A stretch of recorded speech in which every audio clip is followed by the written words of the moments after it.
bersabar ya, ketika haji itu penting sekali untuk bersabar.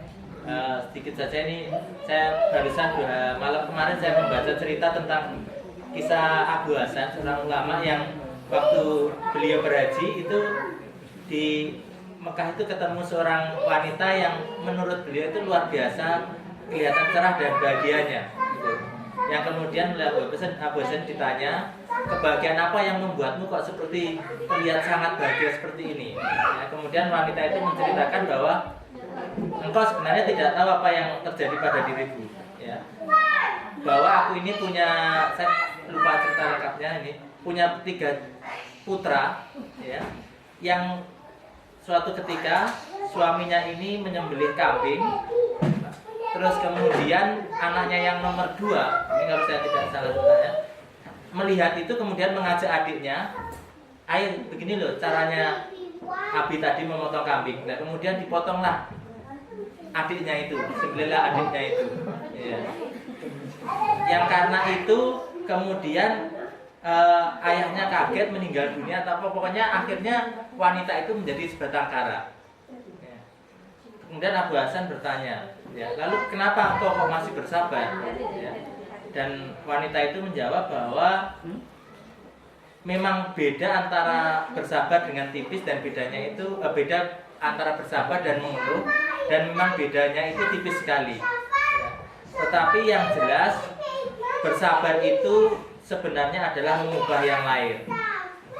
Jadi mengubah yang lahir. Jadi kalau kita pemahamannya selama ini bersabar itu artinya menerima, ataupun dalam Jawa itu trimo ing pandum ya, sebenarnya itu juga harus didefinisikan ulang, karena ternyata Allah pun juga sudah menegaskan bahwa Allah tidak akan, silakan bersabar itu harus ya, tapi tidak akan pernah diubah sampai kita juga bertindak untuk mengubahnya.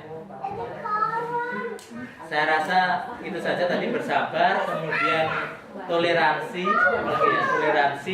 ya. Toleransi ini juga perlu kita apa istilahnya, karena saya pernah ngobrol juga Pak Faren cerita bahwa kalau di Mekah itu kalau ibadah haji itu sholat bareng, nggak pernah bertanya yang sholat di sebelah itu si A, apakah NU, apakah Muhammadiyah, apakah ini, nggak pernah tanya, pokoknya semuanya sholat dan tidak pernah jadi masalah ya. Tapi herannya kalau kita melihat di Indonesia sekarang ya, beda organisasi itu berarti bisa saja mengharamkan bahkan mengkafirkan. Nah ini yang juga hikmah yang disampaikan tadi, mungkin seperti itu Pak ya. Toleransi, kalau saya tidak salah menangkap, sabar, toleransi, dan yang lainnya bisa Bapak Ibu rangkum sendiri. Kemudian ini gimana Pak Adi? Ya karena waktunya juga sudah lewat asar, insya Allah pengajian untuk bulan ini akan kita tutup dengan membaca yang pertama adalah doa penutup majelis. Selanjutnya dari kami selaku pembawa acara, apabila ada salah-salah kata tadi mohon maaf, dan apabila ada benarnya itu memang satu-satunya datang dari Allah Subhanahu wa taala. Akhirul kalam, wabillahi taufiq wal hidayah, wa ta'ala. Assalamualaikum warahmatullahi wabarakatuh. Ini